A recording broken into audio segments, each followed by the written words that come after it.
Shalom Vracha, mes bien chers, ce Shabbat Parashat Mishpatim. Mishpatim, ce sont les lois et les jugements de la Torah. Bien entendu, la semaine dernière, on était à Parashat Yitro qui parlait des 10 commandements, donc des lois de base, et à partir desquelles on va voir maintenant tous les petits détails de la vie.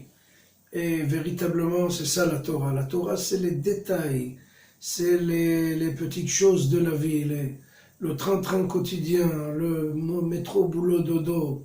C'est ça la force de la Torah. Elle arrive à descendre du mont de Sinaï, donc à partir des effets audiovisuels et des orages et des éclairs et de toutes ces belles choses. Et on redescend vers la vie, vers la réalité, vers les jours gris et grisonnants. Donc, c'est l'essentiel dans la Torah. Il y a énormément de religions qui parlent des paroles, des devises, des mots de passe qui sont semés partout mais qui ne veulent rien dire. Ce sont en fait des chèques sans provision, des paroles creuses qui ne veulent rien dire. Parler pour ne rien dire en fait. Vous entendez par exemple le monde catholique. Si on vous donne une claque, il faut donner l'autre joue. C'est aberrant, c'est débile, ça n'a rien à voir avec la réalité. C'est complètement transcendant, ça n'arrive jamais sur la table de la personne. Donc la sensibilité vers autrui, vers la misère, les difficultés, c'est ça là la Torah. La Torah, c'est prendre en ligne de compte les plus petites choses de la vie. Pas des belles paroles qui ne veulent rien dire, les croisades, la guerre de 100 ans, c'est avec le nom de Dieu, Chazvé Shalom, ils ont profané le nom de Dieu pour tuer des millions.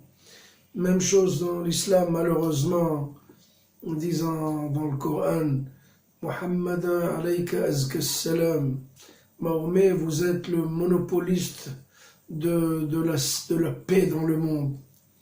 Malheureusement, ça ne veut rien dire dans le terrain. Sur le chantier, c'est les carnages. Et ça veut dire quoi, toutes ces religions?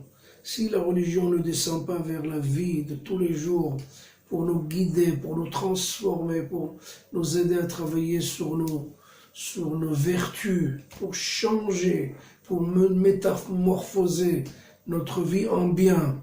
C'est ça la Torah. On peut parler avec toutes sortes de devises, waouh, tout ça, ça ne veut rien dire. La Torah arrive justement à dégringoler vers les petits moments de l'existence et nous construire et nous parfaire de jour en jour.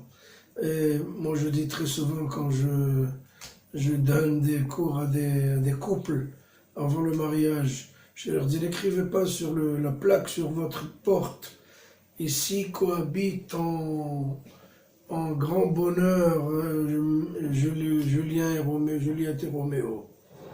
Il faut écrire sur votre porte attention, chantier de construction.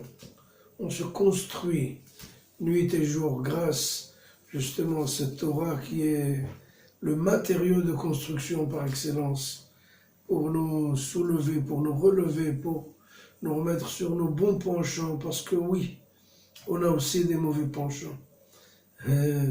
C'est une réalité douloureuse, mais elle existe. Et la Torah est là pour nous forger, pour nous réenrayer, et nous remettre sur les rails de la vie, pour être bon, pour être juste, pour être gentil et semer la bonté dans le monde. C'est ça la force de la Torah qui descend justement de la crête du mont de Sinaï pour se révéler dans toute la réalité de notre vie. Shabbat Shalom.